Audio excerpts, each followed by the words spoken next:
अच्छा, तो यहाँ पे है तुम्हारी अंशा। सिर्फ अंशा अभिजीत, कोई मेरी अंशा नहीं। और प्लीज अंदर कुछ इधर उधर की बातें मत कर देना। मैं तुम्हें कल लेने जरूर आऊंगा। ठीक है, बाय। नहीं, मैं क्या बोलूँगा, तुम लोग बातें करना, मैं तो देखता रहूँगा। अंदर चलो तो सही।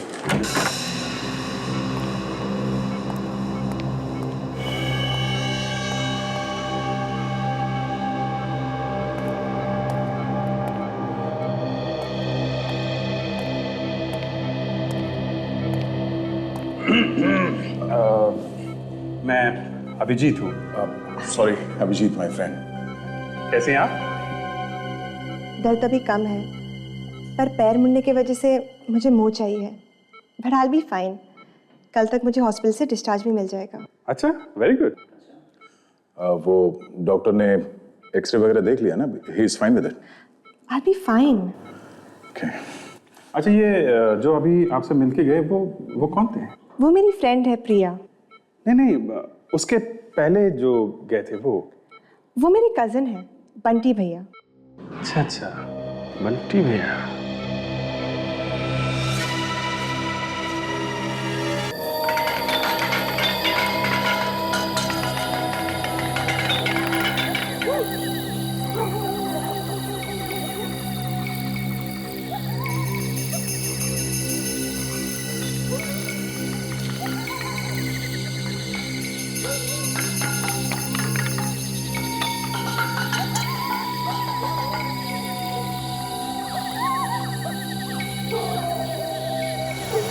अरे अरे अरे ये कौन है?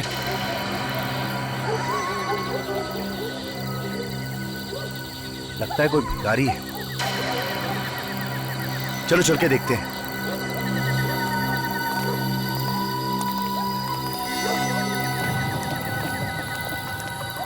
ये बेवड़ा, चल उठ, तेरा टाइम खत्म हो गया है। चल निकल यहाँ से। ठीक है, लोड़ा क्या लगता है?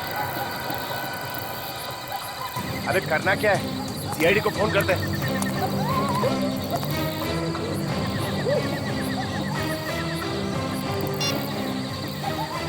Hello hello CID.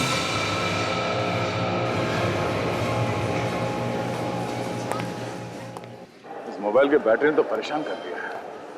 पता नहीं ये बैटरी कहाँ मिलेगा।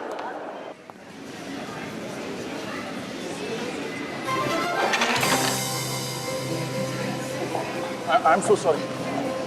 मैं कर लूँगी। नहीं, इट्स ओके।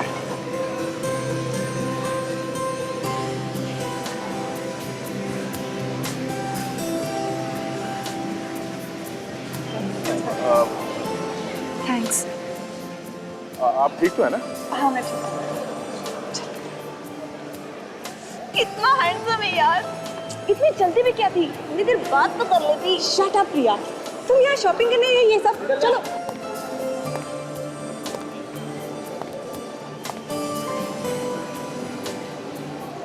माय गॉड, मैं क्यों आया था यहाँ? ओह हाँ, फोन की बैटरी। शायद ये बैटरी ऊपर मिल जाए। हे, ऊपर चलते ना। हाँ चलो। अरे कितना भी शॉपिंग कर लो कम ही होता है ना। एक काम करते हैं, हम उस दुकान में जाते हैं। मुझे बहुत सारी टॉप्स खरीदने। ए वहाँ पे भी जाके देखते हैं ना।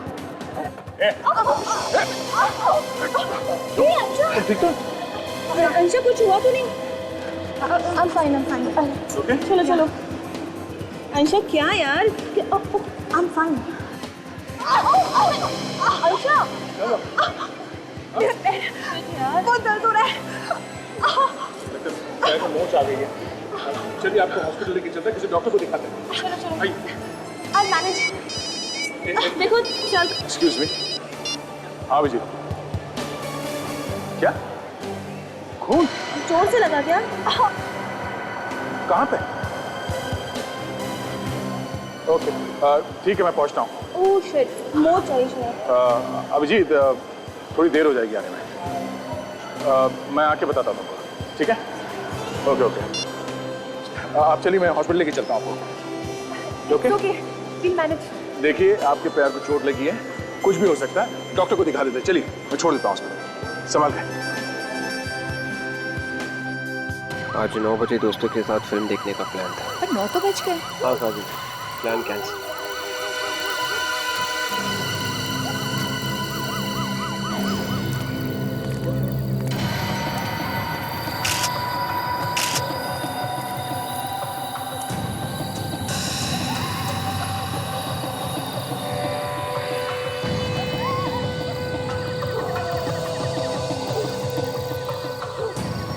कितने बजे देखा था तुम लोगों ने?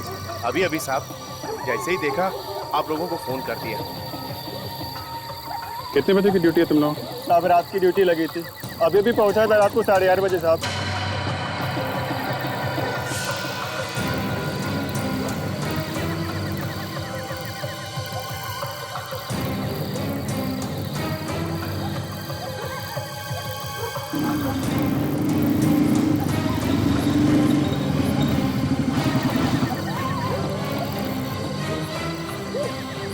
आगे तुम ठीक ठाक है? हाँ यार, वो मॉल में एक छोटा सा एक्सीडेंट हो गया था। जिसका एक्सीडेंट हुआ उसे हॉस्पिटल में छोड़ के आया। उसने नॉलेज में चला था। अभी तक तो पता नहीं चला है, बस खाली यहाँ चेहरे पे नीलापन है। पॉइजनिंग तो नहीं है? नहीं नहीं, ये हाथ और नाखून ये सब तो ठीक ठाक है। खाली यहाँ गले में ये देखा कैसा निशान, अजीब सा डिजाइन बना हुआ है। पता नहीं किस चीज से गला घोल दिया। ये है कौन, देखते हैं।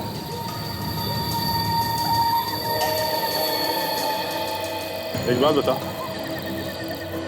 तुम लोगों ने इस आदमी को यहाँ सोसाइटी के आसपास पहले कभी देखा? नहीं नहीं साहब।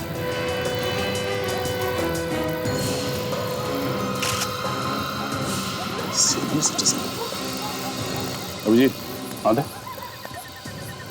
सीनियर सिटीजन कार्ड है, नाम है अंशुनाथ, उम्र 63 साल, गवर्नमेंट ऑफिसर, 2007 में रिटायर्ड, एड्रेस भी लिखा है। हेलो जी हाँ, बोल रहा हूँ। खून कहाँ पे? पार्किंग लॉट में? ओके ठीक है, हम लोग आते हैं। यार एक और खून हो गया। दो खून एक ही टाइम? हाँ, काम करो, तुम वहाँ पार्किंग लॉट में जाके देखो क्या चक्कर है। तब तक मैं देखता हूँ यहाँ आसपास कुछ सबूत मिलता है क्या। ठीक है, चलो।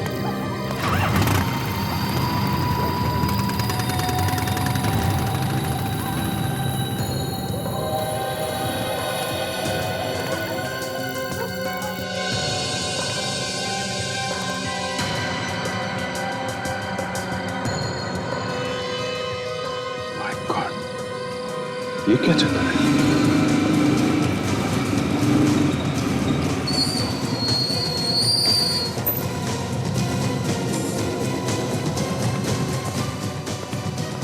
अब थोड़ा दूर खड़े रहिए प्लीज।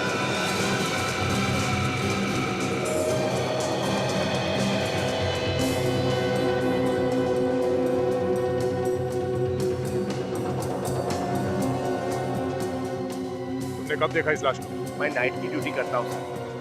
अभी जब राउंड लेने आया तो देखा यहाँ पे ये पड़ा हुआ। एक आदमी का खून हो गया और आपको पता भी नहीं चला। कुछ तो सुना होगा आपने, कुछ तो देखा होगा। मेरा यकीन कीजिए सर, ना कोई चीखा ना चिल्लाया, मुझे कैसे पता चलता?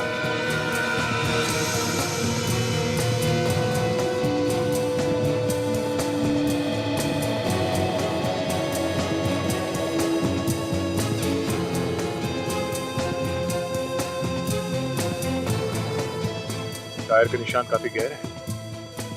ऐसे लगता है कोई यहाँ गाड़ी में छुप के बैठ के इस आदमी का इंतजार कर रहा था यहाँ आने का। इस पार्किंग लॉट में कोई सीसीटीवी कैमरा भी नहीं। हाँ विवेक। हाँ सिर पे, हाँ वैसे जरूर खूनी ने इसे पीछे से मारा होगा। मगर इसके पैर से काफी खून निकला है। जरा बॉडी पर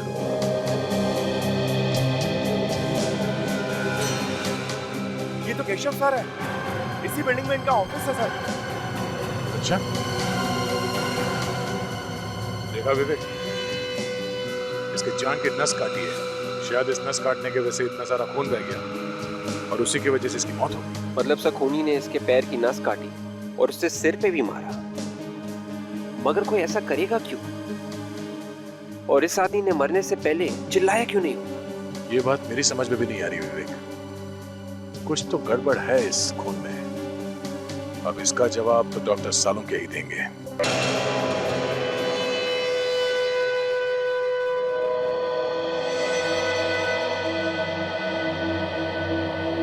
सारुण की तू टेंशन में क्यों है? ये दो खून हुए इसलिए? अरे मुझे क्या टेंशन है भाई, मैं अपनी लैब में खड़ा हूं। टेंशन होगी आप लोगों को, दो खून हुए, गालियां आप लोगों को ज्यादा पड़ेंगी। ओए सारुण के, आज तक कभी ऐसे हुआ है कि हमने कोई केस सॉल्व नहीं की? हाँ 2-4 बार तो हुआ। ओए दिमाग खराब मत कर। कब हुआ है? कब हुआ है? तब हुआ है ना जब तुम अपने हाथ ऊपर कर देते हो, कहते हो कि भैया मुझसे अब कुछ नहीं होता है, तब हम पिट जाते हैं। अच्छा, मतलब मैं विलेन हूं?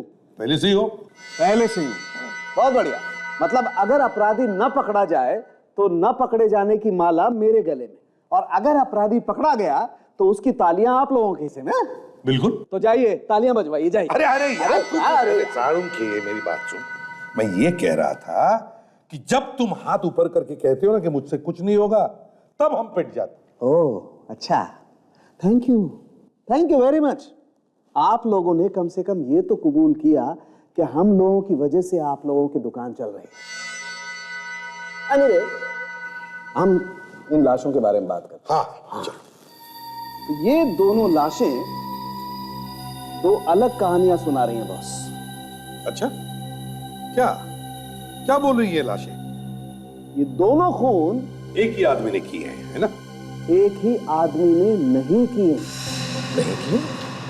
सर ये तो हमें पहले से मालूम है कि इस आदमी का गला घोट के मारा गया है। किसी ऐसी चीज से मारा गया जिसके ऊपर डिजाइन बना हुआ था, वो डिजाइन इसके गले पे आ गया। बिल्कुल दया, खूनी ने अपनी तरफ से बहुत ज्यादा होशियारी दिखाने की कोशिश की। उसे लगा कि कहीं उसकी उंगलियों के निशान इस आदमी की गर्दन पे ना आ जाएं, इसलिए उसने अपने हाथों का इस्तेमाल नहीं किया, किसी और चीज का इस्तेमाल। ये भी तो हो सकता है कि उसमें उतनी ताकत नहीं थी गला घोटने की, जिसकी वजह से उसने किसी और चीज से गला घोट दिया। हो सकता है, ये भी हो सकता है।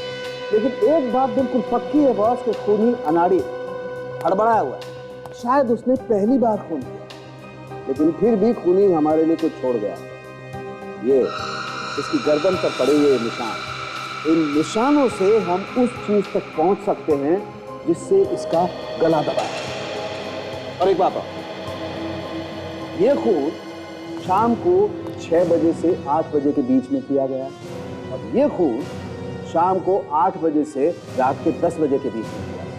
ये भी तो हो सकता है सारुण के कि उस खूनी ने इस आदमी का 6 और 8 बजे के बीच में खून कर दिया, और फिर दूसरी जगह जाकर इस आदमी का 8 और 10 बजे के बीच में खून कर दिया। नहीं बॉस, मुझे ऐसा बिल्कुल नहीं लगता। मुझे लगता है 2 अलग अलग खूनी। ये वाला खून जिसने किया है वो खूनी एकदम अनाड़ी है, और ये खून जिस खूनी ने किया है वो एकदम प्रोफेशनल है, पहुंचा हुआ। इस आदमी के सिर पर जो वार है, हाँ इसीलिए मैं कह रहा हूं कि वो एकदम प्रोफेशनल है। पहले उसने इस आदमी के सर पे वार किया ताकि ये बेहोश हो जाए, और फिर बेहोशी की हालत में उसने इसकी जान की नस काट डाली जिससे मर जाए। अगर नस काटनी थी तो गर्दन की नस काट देता वो। दया, जैसे कि आप लोग जानते हैं, गले की नस कटने से इंसान को मरने में 1-2 मिनट लग जाते हैं, जबकि ये पैर की नस जो हमारे दिल से जुड़ी हुई है, इसको कटने से इंसान बस 30 सेकंड में मर सकता है। 2 खूनी, एक अनाड़ी और एक पहुंचा हुआ। कहीं ये दोनों खूनी एक दूसरे को जानते तो नहीं?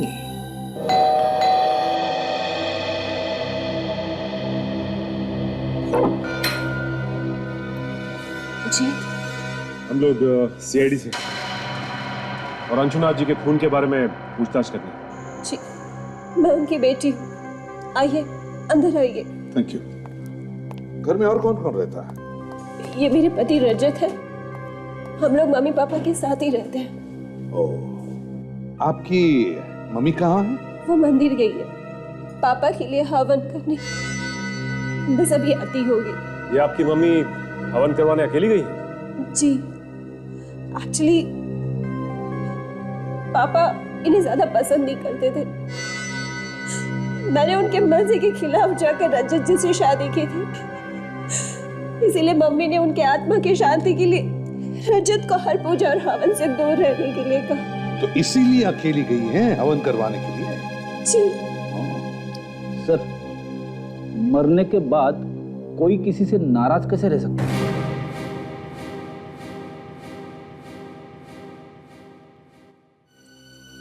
रजत जी जरा बताइए, कल शाम को 6 और 8 बजे के बीच कहां थे आप?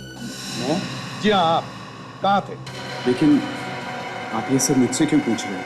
वो इसलिए क्योंकि इनकी पिताजी का, अंशुना जी का खून हुआ है कल शाम 6 और 8 बजे के बीच। सर आप मेरे पति पे शक कर रहे हैं, वो भी मेरे पापा के खून के इल्जाम में। वो इसलिए क्योंकि आप ही ने बताया था ना कि आपके पिताजी और इनकी बनती नहीं थी। पर सर कोई बात नहीं बता। अगर कातिल को पकड़ने में इन्हें इससे कोई भी मदद मिलती है तो पूछने दो इन्हें। सर कल शाम को 6 और 8 के बीच में मैं अपने दोस्त के साथ एक बार में बैठा था। वहां का बिल शायद अभी भी मेरी बैंक में है, मैं लेके आता हूं। जल्दी।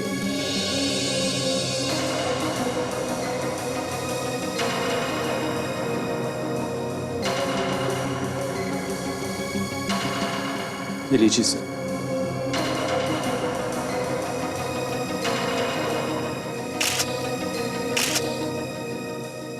काजल, एक बात और है, शायद इससे आपको कुछ मदद मिले। बताइए। पापा ने काफी लोगों को पैसे उधार दे रखे थे और उनमें से कोई भी उन्हें पैसे लौटा नहीं रहा था। पापा इस बात को लेकर काफी परेशान थे। पैसे उधार दिए थे? किसे? कौन थे वो लोग, जानती हैं आप? वो सब पापा के पुराने दोस्त थे। वो किसी आश्रम में हर फ्राइडे की रात को मिलते थे। अच्छा, कहाँ है ये आश्रम? ये वर्ली की किसी जगह पर है सर। अंशुना जी के पुराने दोस्त जिनको उन्होंने पैसे उधार दिए और फिर हर शुक्रवार को एक आश्रम में मिलते हैं वर्ली में। इस आश्रम में जाकर देखना पड़ेगा।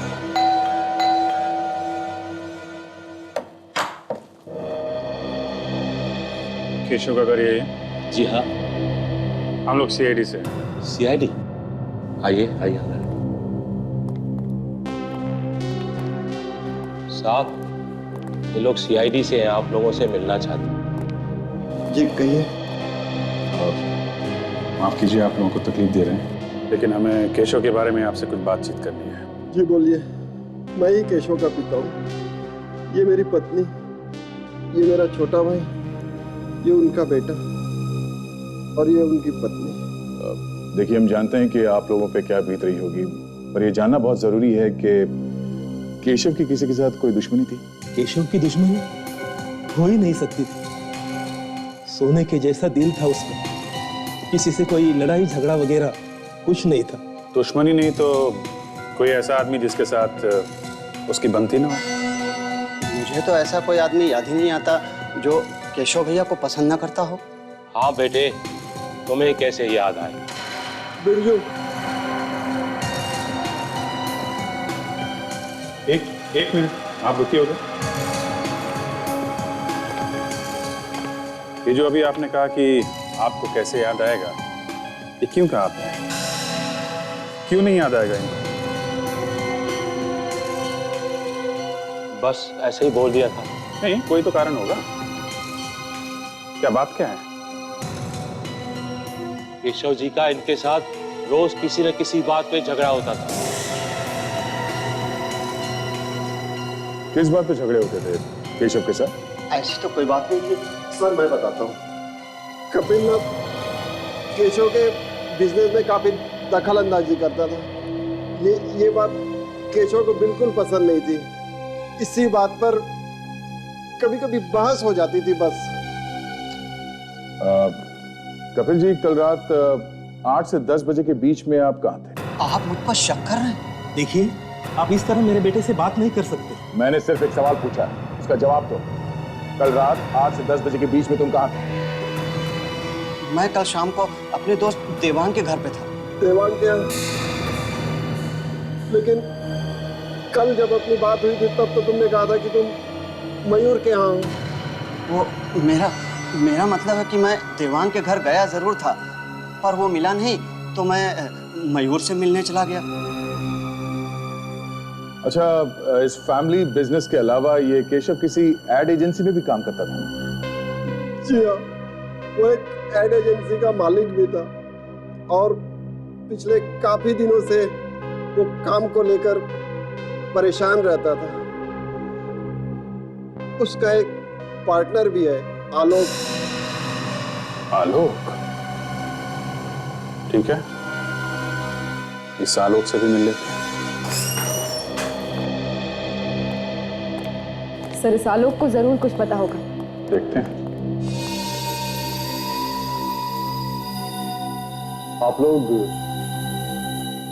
आप मिस्टर आलोक हैं? यस, आप लोग? हम लोग सीआईडी से हैं। आपको तो मालूम ही होगा कि केशव का खून हो गया है। जी हाँ, मुझे मालूम। बस उसी सिलसिले में कुछ पूछताछ करनी है आपसे। It's such a shock. कल तक जो मेरी बगल वाली कुर्सी पर बैठा करता था, वो अचानक यकीन नहीं होता। केशव के खूनी को पकड़ने के लिए किसी भी तरह की मदद चाहिए, मैं करने को तैयार हूँ। एक्सक्यूज मी सर, सर ये कुछ अर्जेंट पेपर्स हैं, क्लाइंट्स को भेजने हैं, आपके सिग्नेचर।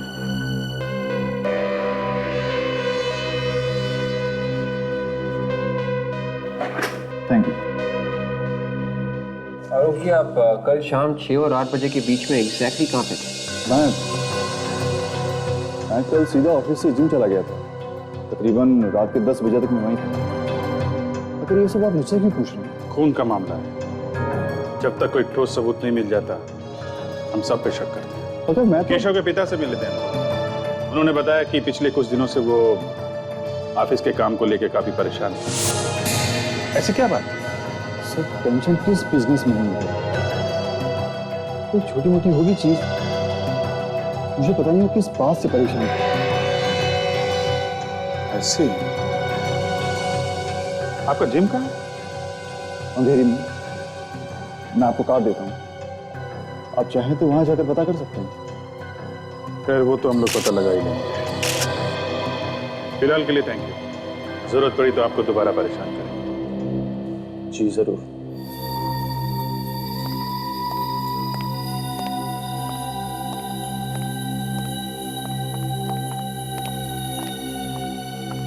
ये क्या चक्कर है? ताशा, देखो जरा।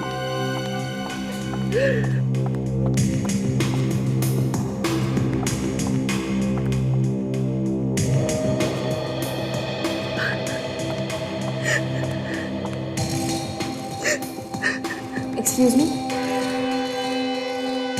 क्या हुआ? आप इस तरह बाहर से अंदर क्यों आ गए?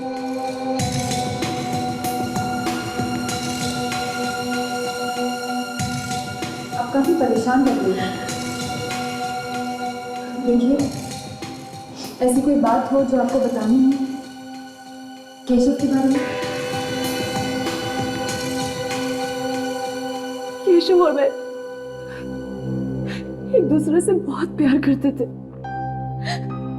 और बहुत जल्द हम लोग अपनी शादी की बात अपने घर वालों से करने जा रहे थे। I'm really sorry, लेकिन ऑफिस में कोई ऐसा हो जिस पर आपको शक हो?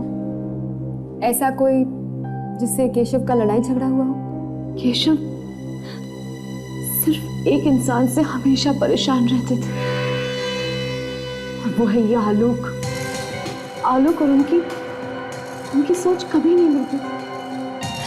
हर रोज किसी न किसी बात पर ये दोनों बहस करते रहते थे। लेकिन ये आलोक तो कह रहा था कि वो दोनों बहुत अच्छे दोस्त थे। झूठ बोल रहा है ये आलोक। केशव तो उससे सीधे मुंह बात तक नहीं करते थे। उन्हें शक था कि आलोक कंपनी के पैसे में हेरा फेरी कर रहा है। अच्छा। और जब से केशव गए हैं ना मैम, तब से इस आलोक ने अपने कैबिन का लॉक तक चेंज कर दिया है। मुझे तो लगता है कि आलोक कुछ छुपा रहा है। मैम यकीन मानिए, इसी ने मेरे केशव को मारा, इसी आलोक ने। ये आप इतना यकीन के साथ कैसे कह सकते हैं? कोई सबूत है आपके पास? सबूत ही तो ढूंढने की कोशिश कर रही हूँ, लेकिन मैं उसके कैबिन में अंदर जा नहीं पा रही। या तो ये खुद अंदर होता है या फिर कैबिन को लॉक करके चला जाता है। इसके और उसके पीने के अलावा इसके कैबिन में अंदर घुसने की परमिशन और किसी को नहीं। ठीक है, आप बिल्कुल चिंता मत कीजिए। अब जो करना है हम लोग करेंगे।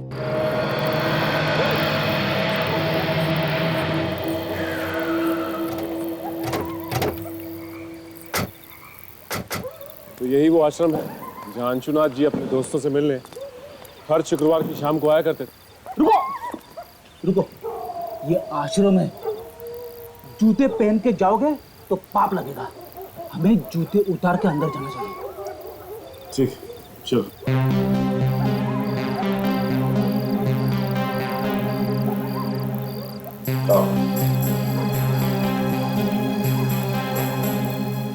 चलो और एक चाल चल। ये सब क्या हो रहा है यहाँ पे? बहुत चालें चल रही। आश्रम के नाम पर अय्याशी हो रही है यहाँ पर। आप? हम लोग सीआईडी से हैं। अंशुनाथ के खून के बारे में पूछताछ करने आए हैं। सीआईडी? हाँ सीआईडी। क्लब जैसे माहौल को आश्रम कहते हैं आप लोग? सर जी, हमारे जैसे उम्र के लोग जाएं तो और कहाँ जाएं? हा? हम सब रिटायर्ड लोग हैं। अब अगर घर पर बोलेंगे ताश खेलने जा रहे हैं तो बहू बेटे क्या समझेंगे? हाँ, देखिए, इसीलिए आश्रम का बहाना देकर हम हफ्ते में एक बार यहाँ आते हैं, हंसते हैं, खाते हैं, जीते हैं और कभी कभी पी लेते हैं। वो सब तो ठीक है, लेकिन आपके बीच से आपके एक दोस्त अंशुनाथ जी गुजर गए। आप लोगों ने हफ्ते भर के लिए भी ये हंसना खेलना बंद नहीं किया? अरे भाई, उम्र ही ऐसी है। हमने तो सब कुछ देख लिया, अब तो बस जाने के इंतजार में जी रहे हैं। बात तो ठीक कही आपने, पर कम से कम अंशुनाथ जी के खूनी को पकड़ने में आप हमारी मदद तो करेंगे ना? जरूर करेंगे, लेकिन ये अंशुनाथ के मर्डर करने वाले को क्या फायदा हुआ होगा, समझ में नहीं आता। उसके घर वालों के बारे में हम ज्यादा कुछ तो नहीं जानते, पर एक बार उसका दामाद रजत उसका पीछा करते करते यहाँ आया हुआ था। उन दोनों में काफी बहस भी हुई थी। हमें तो पता चला है कि अंशुनाथ जी से आप लोगों ने कुछ उधार पैसे लिए थे जो अभी तक लौटा ही नहीं है। अरे किस उधार की बात कर रही हैं आप? हाँ? अरे हमने तो अपने सारे बच्चों की शादियां करवा दी हैं और हम सब खुशी खुशी रिटायर हो चुके हैं। हमें कोई भी पैसों की जरूरत नहीं है। अंशुनाथ को बड़ा दांव खेलने की बहुत आदत थी। जब भी उसे हम रोकते थे तो कहता था सारी जिंदगी पैसा कमाने में निकल गई, अब खर्च करने का मजा ले रहा हूं। सही कह रहा है। अब बड़े दांव में जीत तो बड़ी होती है, लेकिन हार भी बड़ी होती है। वो बहुत बार गेम में पैसे हार चुका था। शायद इसी बात को छुपाने के लिए उसने घर वालों से झूठ बोला होगा। तो ये बात है।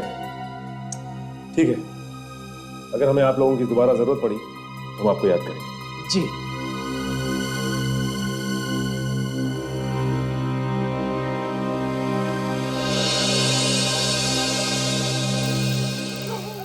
इस रजत को आश्रम की बात पता थी, इसने हमें घर पे क्यों नहीं बताया? हाँ, अगर पहले बता देता तो जूता उतारने की बेवकूफी ना करते। सब हो ना हो, ये रजत हमसे जरूर कुछ ना कुछ छुपा रहा है। रजत, ये रजत काफी टेढ़ा आदमी लगता है। संगीत बार में से पता चला है कि उस शाम को 6 बजे से लेकर 8 बजे के बीच ये रजत वहीं पर बैठ कर ड्रिंक कर रहा था। वहां पर एक बारटेंडर है सर, जिसका नाम है समीर। उसने कहा कि वही उसे ड्रिंक सर्व कर रहा था। ओह, 6 और 8 बजे के बीच रजत बार में ही था। अच्छा सर, हम लोग आलोक के जिम से आ रहे हैं। वहां पता चला कि जिस रात खून हुआ था आलोक 8 से 10 बजे के बीच जिम में ही था, उसके इंस्ट्रक्टर ने बताया है। काजल ने अभी बताया कि रजत उस रात 6 और 8 बजे के बीच संगीन बार में था, और अब तुम कह रहे हो कि आलोक उस रात 8 और 10 बजे के बीच जिम में था। बड़े अच्छे तरीके से बचाव किया इन दोनों ने अपने आप का। हाँ सर, एक बोल रहा है कि वो जिम में था 8 से 10 बजे के बीच में, और दूसरा बोल रहा है कि वो बार में बैठा था 6 से 8 के बीच में, और दोनों खून उसी समय। सर एक और बात है। क्या? जब हम लोग आलोक के ऑफिस गए थे तो वहां हमें केशव की गर्लफ्रेंड मिली थी, अनन्या, और अनन्या ने ताशा को बताया कि आलोक ने अपने ऑफिस में कुछ छुपाने की कोशिश की। केशव की गर्लफ्रेंड अनन्या ने बताया कि आलोक अपने ऑफिस के कैबिन में कुछ छुपाने की कोशिश कर रहा है। क्यों? और उसने ये भी बताया सर कि केशव की मौत के बाद आलोक ने कैबिन के ताले बदल दिए। उसके बाद कोई भी आ जा नहीं सकता सिवाय एक आदमी। कौन? कौन है वो? सर आलोक का पीए, सिर्फ वही कैबिन में आ जा सकता है। तो जब तुम लोग उसके ऑफिस में गए तब उसके कैबिन में गए थे? नहीं सर, एक्चुअली आलोक हमें केबिन के बाहर ही मिला। गड़बड़ है अभी, कुछ तो गड़बड़ है। ऐसी कौन सी चीज है जो ये आलोक सबकी नजरों से छुपाना चाहता है? इसके कैबिन की तलाशी लेनी चाहिए। अगर सीधे उंगली से घी नहीं निकला तो टेढ़ी उंगली से निकालो। पंचायत चल रहा है, ज्यादा लोग दिख नहीं रहे हैं, सावधानी से काम कर लेना, इसी बीच में करना है, समझे? रेडी हो ना? सर, सामने जो आदमी आ रहा है वो आलोक का पीए है सर। उसके पास आलोक के कैबिन की चाबी होगी जिससे दरवाजा खुलेगा। चाबी दिख रही है, उसके कमर पे लटकी हुई है। तो पीछे जाओ।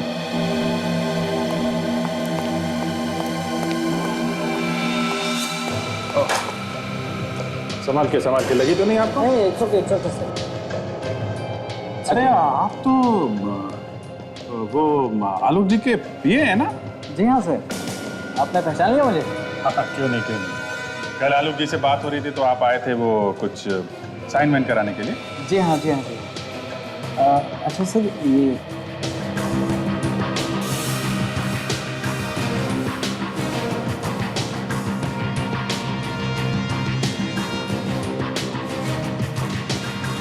उन्होंने थोड़ी ना सोचा होगा कि पार्किंग लॉट में कोई बैठा हुआ है, उनका खून करने के लिए उनका इंतजार करना है।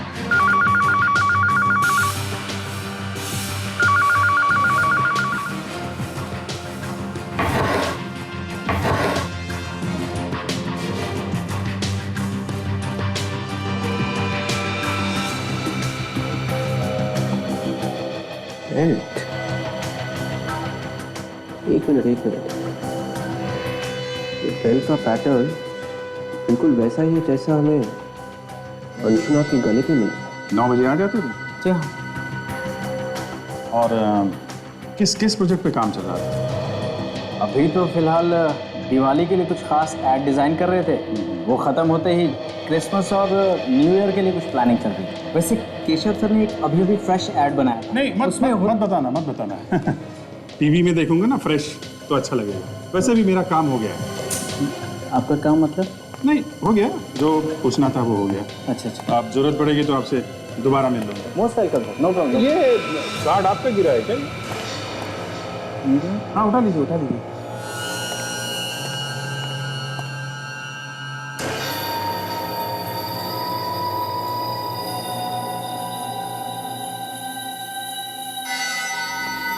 ये है वो बेल्ट जो आलोक सबकी नजरों से अपने कैबिन में छुपा के रख रहा था।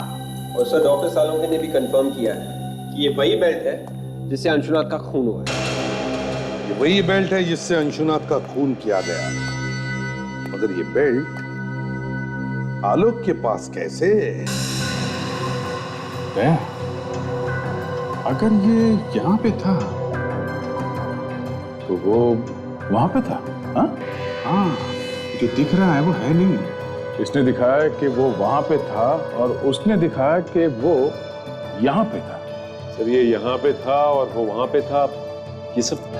सचिन, ये जो केस है इसे यहाँ वहां किया गया है। अभिजीत, क्या जानबूझ के किया गया या फिर अपने आप हुआ है? सर, खूनी ने किया है तो जानबूझ के ही किया है। जो दिख रहा है वो है नहीं, जो नहीं दिख रहा है वो है। हाँ, तो तुम समझ गए मैं क्या कहना चाहता हूं। बस अब वक्त बर्बाद मत करो और फटाफट जाके पकड़ लो उसे जिसने भी ये किया है। तुम भी साथ में जाओ। अब सर, वो मैं उससे पहले थोड़ी देर के लिए हॉस्पिटल जाना चाहता हूँ। किससे मिलना है सर? जरूरी काम है। हॉस्पिटल? ये केस के बीच में हॉस्पिटल कहां से आया? कुछ नहीं सर, कोई है जिसे दया ने अपनी जान पे खेल के बचाया। जान पे खेल के? कोई जान मान पे खेल के नहीं बचाया सर। वो लड़की सीढ़ियों से गिर रही थी तो मैंने उसे पकड़ लिया था। पकड़ लिया मतलब बचा लिया। बचाया तो है ना? हाँ। कोई लड़की गिरी थी क्या? नहीं तो फिर तय जाओ, तुम जल्दी से हॉस्पिटल जाओ, मगर जल्दी आना। अच्छा, मैं भी चलूं? चलिए।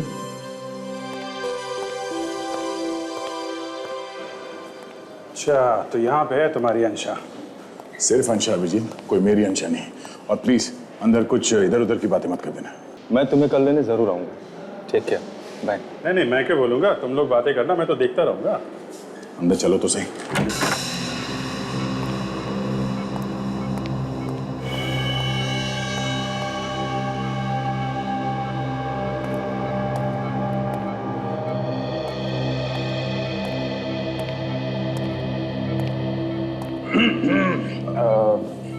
मैं अभिजीत हूँ। Sorry Abhijeet, my friend. कैसे हैं आप? दर्द अभी कम है, पर पैर मुड़ने की वजह से मुझे मोच चाहिए। But I be fine. कल तक मुझे हॉस्पिटल से डिस्चार्ज भी मिल जाएगा। अच्छा, वेरी गुड। वो डॉक्टर ने एक्सरे वगैरह देख लिया ना? He is fine with it. I be fine. Okay. अच्छा, ये जो अभी आपसे मिलके गए वो कौन थे? वो मेरी फ्रेंड है प्रिया। नहीं, उसके पहले जो गए थे वो मेरी कजन है, बंटी भैया। अच्छा, बंटी भैया।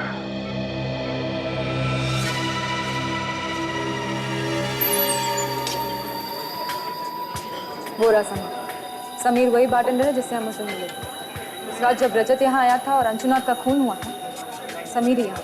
अरे मैडम आप? समीर, हमें तुमसे कुछ पूछना है। मैडम, रजत के बारे में जो कुछ भी मुझे मालूम था वो सब कुछ मैंने आपको बता दिया। नहीं रजत नहीं, ये फोटो देखिए। आपने इस आदमी को पहले कभी देखा है? ये तो हमारे रेगुलर कस्टमर है और कुछ ही दिनों से यहाँ पर आने लगे। कुछ ही दिनों से मतलब कब से?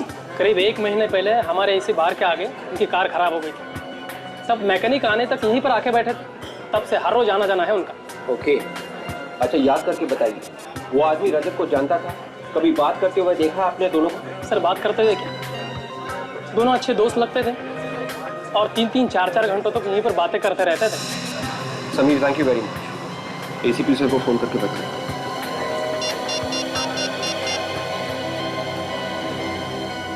हेलो सर, आपका शक बिल्कुल सही निकला।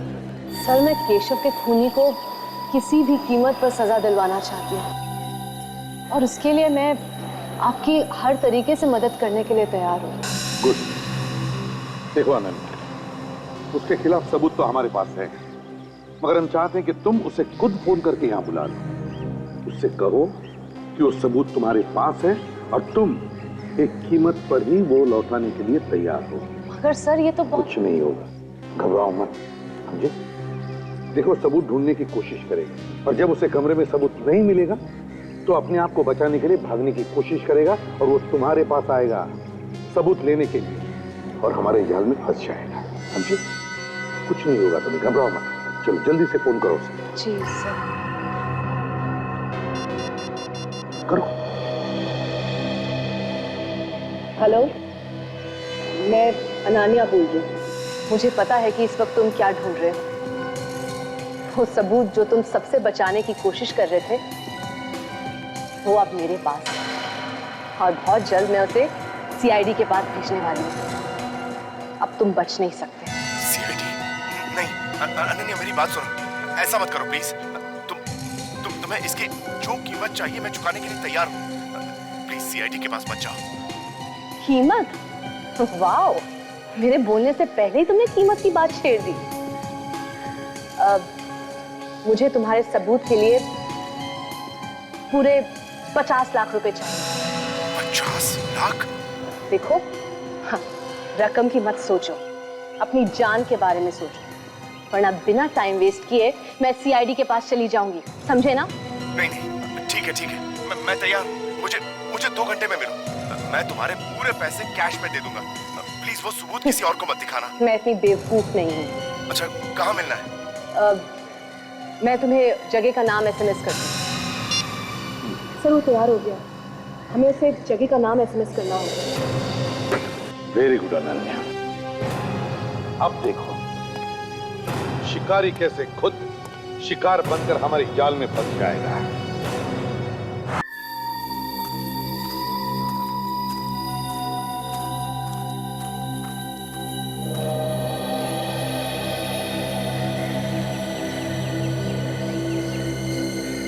तेरे पैसे लाए हो? तेरा सामान किधर?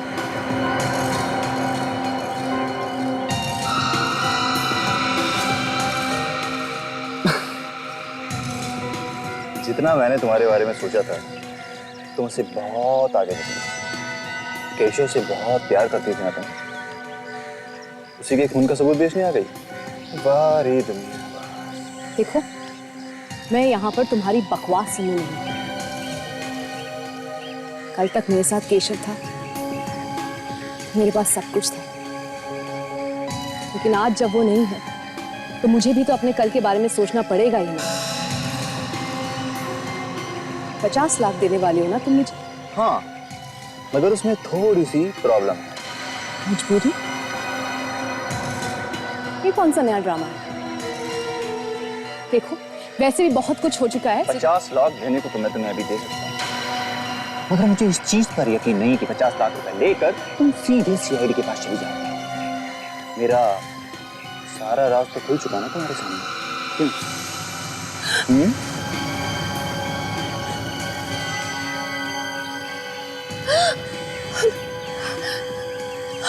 हमें बर्बाद करने निकली थी? हाँ? धमकी देती है हमें। Very wrong. तुम लोगों ने केशव को तो खत्म कर ही दिया, अब मुझे मारना चाहते हो? ठीक है, मारो मुझे, मारो गोली। शूटर, गन फेंक दो।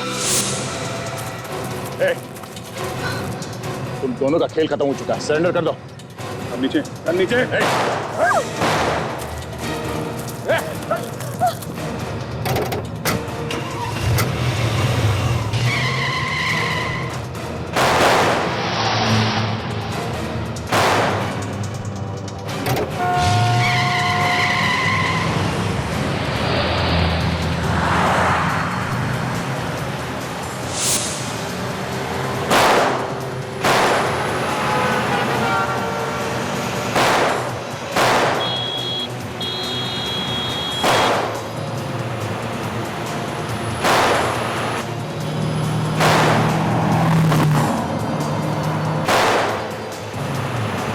आखिर लड़की ने फंसा ही दिया ना। ओह माय गॉड, क्या हुआ? लगता है टायर पंचर हो गया। टायर पंचर हो गया? हाँ, क्या बात कर रहे हो?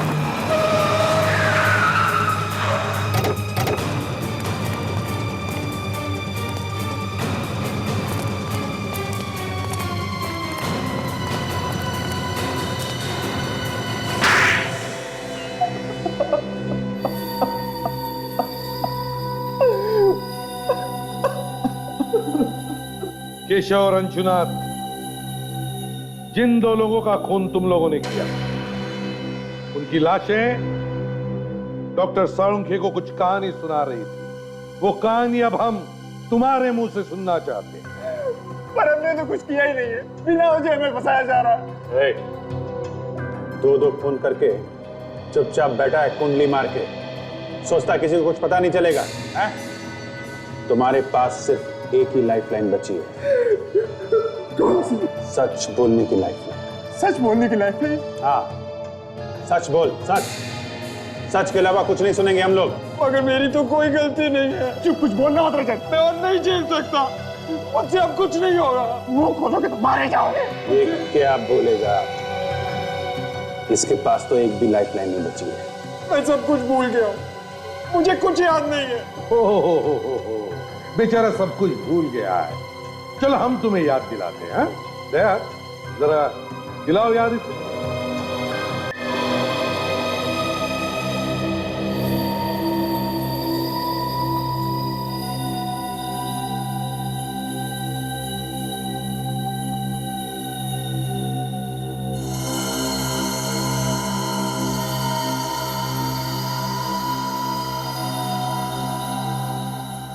शहर में दो लोगों का खून होता है, दोनों एक दूसरे को नहीं जानते हैं। कोई नई बात नहीं है, ऐसा अक्सर होता है। दोनों का आपस में कोई संबंध नहीं। एक बूढ़ा आदमी रिटायर्ड, दूसरा एक एड एजेंसी का मालिक। दोनों खून दो अलग अलग जगह पे अलग अलग टाइम पे होते हैं।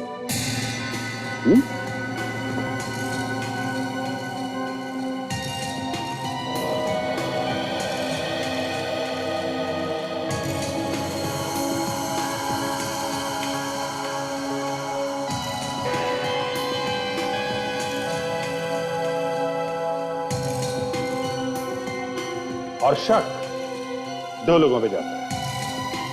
रजत, जिसे बिल्कुल पसंद नहीं है कि अंशुनाथ पैसा उड़ाता है।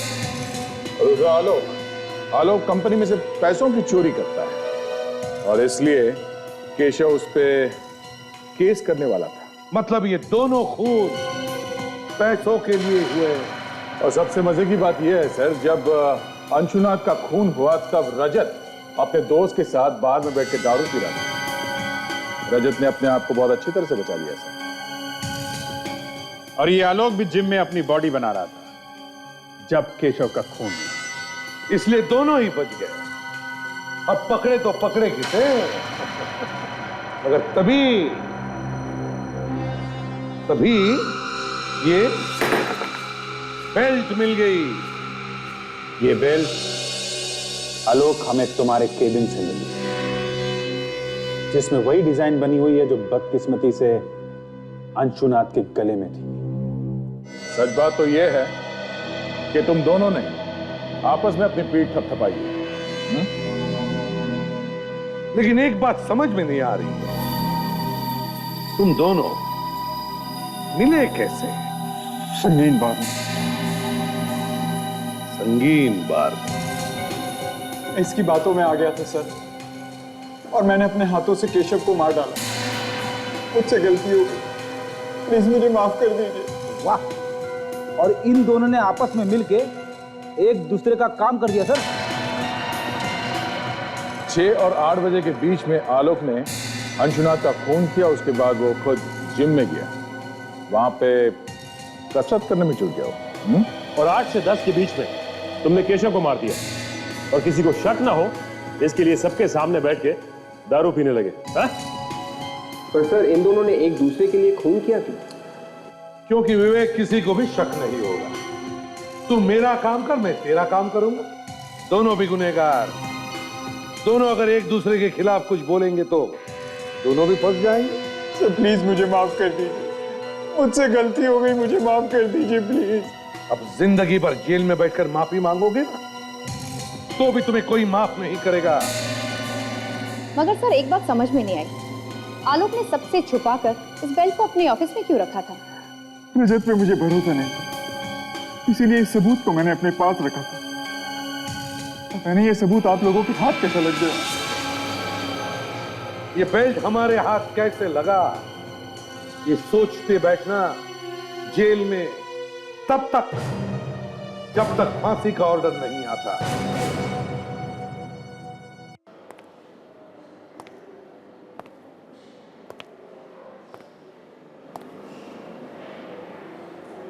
क्या हो गया? जी मेरी समझ में नहीं आ रहा है कि मैं क्या करूं और कैसे करूं। क्या समझ में नहीं आ रहा है? किसकी बात कर रहे हो? उसी की बात कर रहा हूं यार, और किसकी बात करूंगा। ये हंशा में ऐसा कुछ है, पता नहीं, बार बार उसी का ख्याल आता है दिमाग में। ऐसा लगता है कि मुझे उसके बारे में और भी जानना चाहिए। 2-3 बार मिलने में ही ऐसा लगने लगा है? हाँ यार, फिर समझ में भी नहीं आ रहा कि इतनी जल्दी ऐसे कैसे हो गया। जब देखो दिमाग में उसी का ख्याल रहता है। कोई एक अजीब सा कनेक्शन है उसके साथ में। मुझे लगता है कि सिर्फ तुम्हें लगता है या उसे भी ऐसा महसूस हो? पता नहीं यार। अब जी तुम्हें तो मालूम ही है कि मेरे साथ क्या क्या हो चुका है। अब तो डर सा लगने लगा है कि कोई गलती ना हो जाए मुझसे। तुम्हें लगता है कि तुम फिर से चक्करों में ना फंस जाओ? हैं? पता नहीं। धीरे, एकदम से धीरे। दर्द हो रहा है ना? हाँ। हाय। हाय।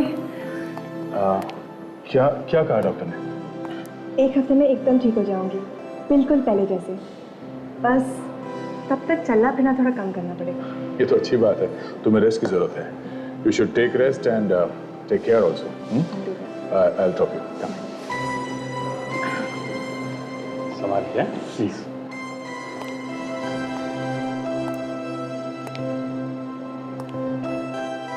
धीरे से वहां जाना। बहुत ज्यादा दर्द हो रहा है? नहीं, हल्का हल्का।